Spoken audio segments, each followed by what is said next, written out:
mikasika ny olana eo anivon'ny orinasa Jirama araka ny nambarany faharobolan'ny sindikaly orinasa Jirama dia ahato ny fihetsiketsehana izay kasain'ny mpiasan'ny Jirama atao eny Soanerana ny alatsinainy ho avy izao.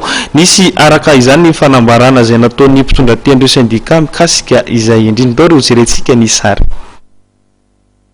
Nanao fanambarana ny intersyndical Jirama. Miresaka hoe intersyndical fa zany atao intersyndical zany rehefa misy syndika anankiroa na telo mikambana dia ny fiombona zay syndika zay dia efa azo antsoina hoe intersyndical araka ny code de travail. Ohatrany misy fisehoana anankiroa mifanohitra amin'izao fotoana izao atao anatin'ny orinasa Jirama. Ny anankiray ny antso fa hisy grevy ho atao amin'ny alatsinainy izay niombonanay zany tany am-piandohana. Nivoatra rehefa nitoetra raha noho ny fionana natsoin'ny ministra indroa taona. Atao anatin'izay fampiantsoana atao ministra izay dia azo lazaina ho vova 700 ny olana ny doléance izay napetraky ny mpiara-miasa tato anatin'ny Jirama.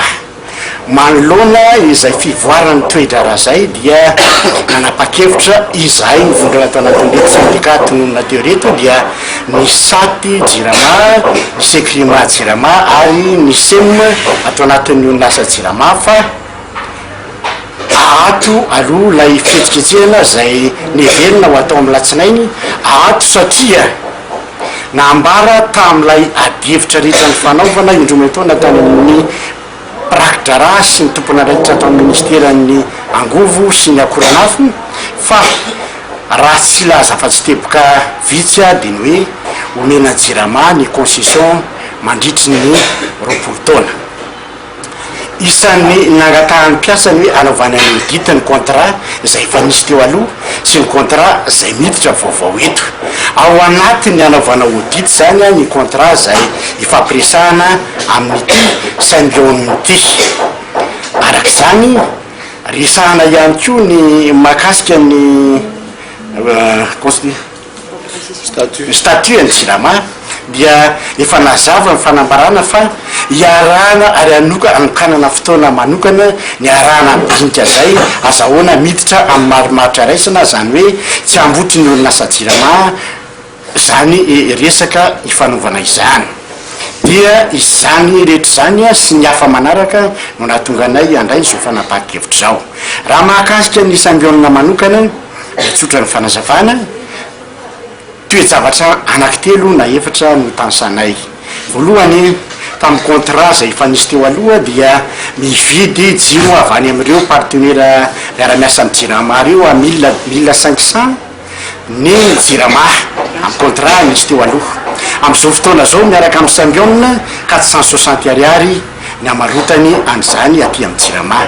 Raha izay zany dia efa manana tombony any amin'ny 800 any ny orinasa Jirama azahoany mivoatra amin'izao fotoana zao.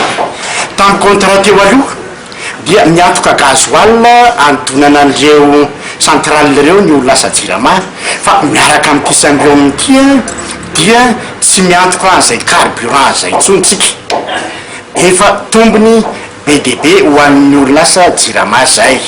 Natony fahatelo ao anatin'ny adina tsy mpiasan'ny Jirama amboary ny groupe ny Jirama dia idirantsika le fanamboarana ny groupe fa ny olana dia ty raha vita aza le groupe isika zao mbola mandalo azany atao hoe délestage économique tsy manam-bola zany tsy evidanana solika antonana an'ireo groupe reo ka na vita aza le groupe dia tsy misy vola evidanana solika antonana zay. Faharoa tsy mbola vohomana ho amin'ny hoe inona ny pièce de rechange raha senda misy sampony eo tsy manana an'izany tsika ka raha mipotro zay miodana ray na roa volana le groupe zay tsy maintsy ilaina maintenance dia heverina amin'izao situation izao tsika. Manoloana zany rehetrarehetra zany nahatonga anay nanapa-kevitra fa mila fanampiana ny Jirama amin'izao fotoana izao.